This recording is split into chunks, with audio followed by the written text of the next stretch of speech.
Welcome, YouTubers, sports fans across the nation. This your boy Turtle with the UNeducated Network, and this is my show. So, you think you know sports? Let me hear your answer. Think you better than foes. Think you don't know. Think you don't know. So you think you know. So you think you know. So you think you know. So you think you know sports. So you think you know. So you think you know sports. So you think you know. Okay.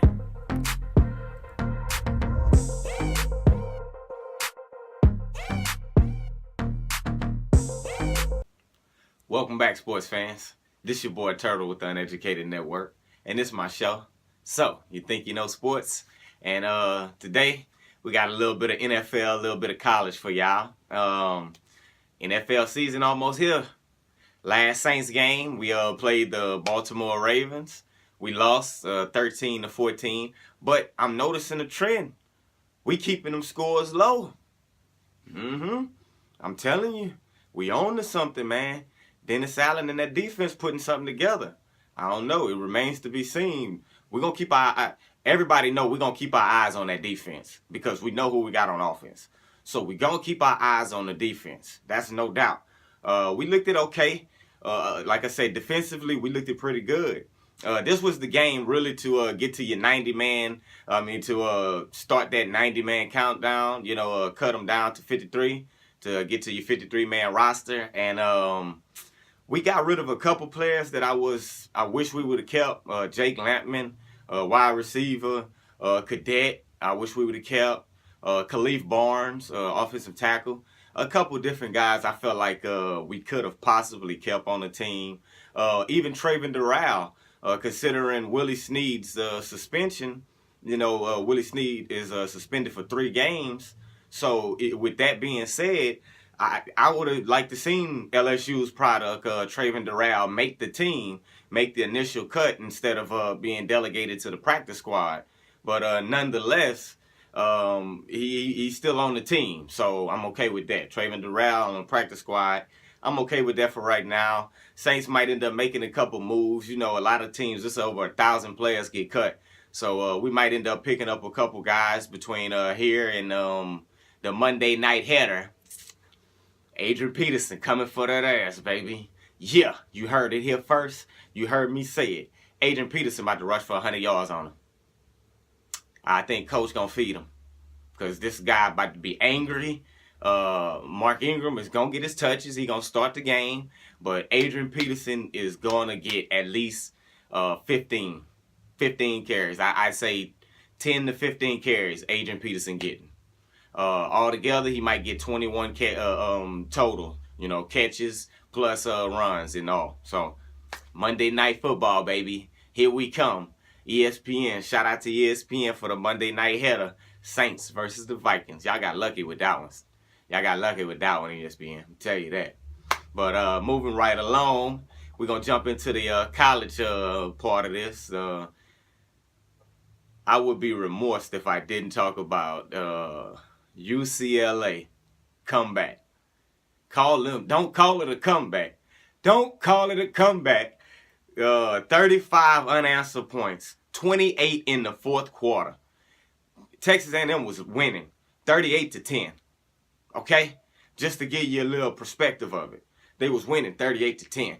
These boys came back 35 unanswered. That quarterback Rosen, man, he looked like he could be the next NFL prospect, man.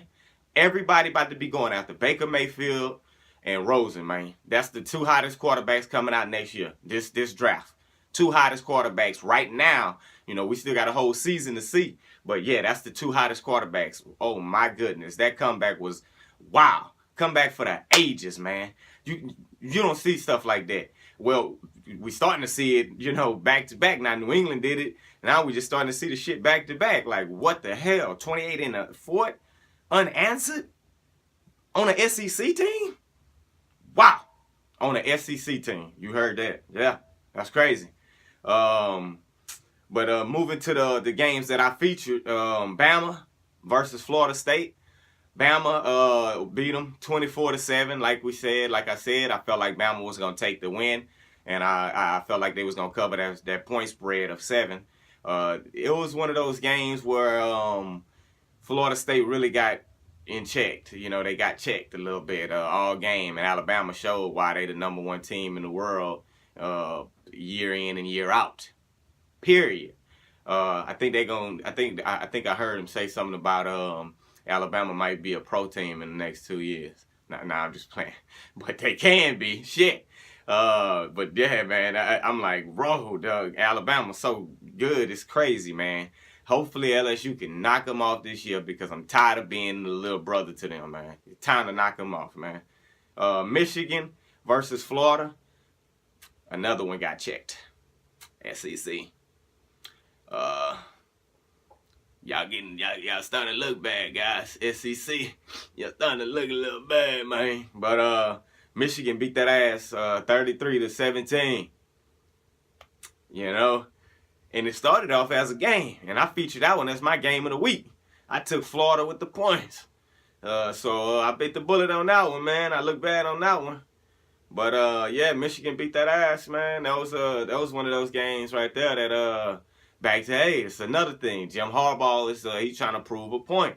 And he's trying to prove that his team is amongst the elite teams, amongst the Alabamas and the LSUs of the NCAA. You know what I mean? He's trying to prove that, not necessarily prove that, because we all know Michigan is a powerhouse. But what I'm saying is he's trying to prove that them boys can play with the SEC too.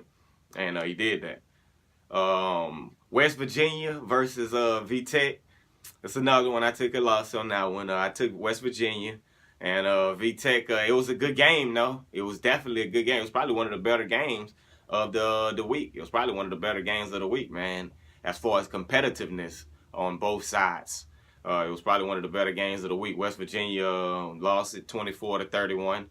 VTech, they got him. VTech got him. So I ain't going to say too much about that one. We're going to move on to LSU versus BYU. LSU versus BYU, man. I took a loss on that one. I took the points, but I said LSU was going to win. But I took the points. It was 16-point spread. But BYU didn't score shit. Zero. Goose egg. What's going on? I thought y'all supposed to be a good team. Come on now. BYU, y'all not looking good. But I tell you who is looking good. LSU. Putting a goose egg on that ass. I mean, we 27-0, and our quarterback, Edling, I mean, hey, we on to something, man. We might have a contender for Alabama this year, boy. I can't wait to come see y'all, boy. I ain't lying. I can't wait to come play Alabama. That's the one game on LSU schedule every year that an LSU fan circle and say, hey, can I get to the game? How much it's going to cost? Can I take off from work? Because that's the game you want to be at, because you know it's going to be a slug match. No matter what, it's going to be a fight. And we're going to take them this year. I'm thinking we're taking them this year, man.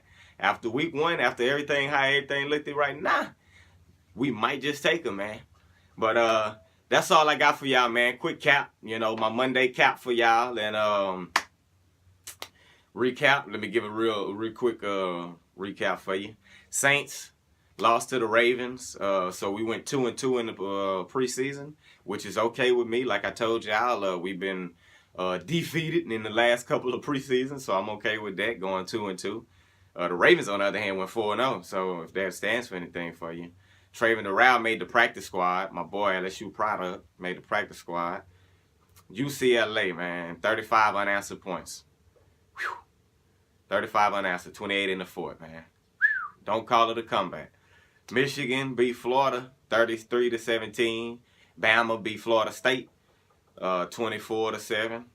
LSU put a goose egg on BYU 27-0. West Virginia lost to Virginia Tech 24-31. And that's all I got for y'all, man. It's your boy Turtle. So you think you know sports.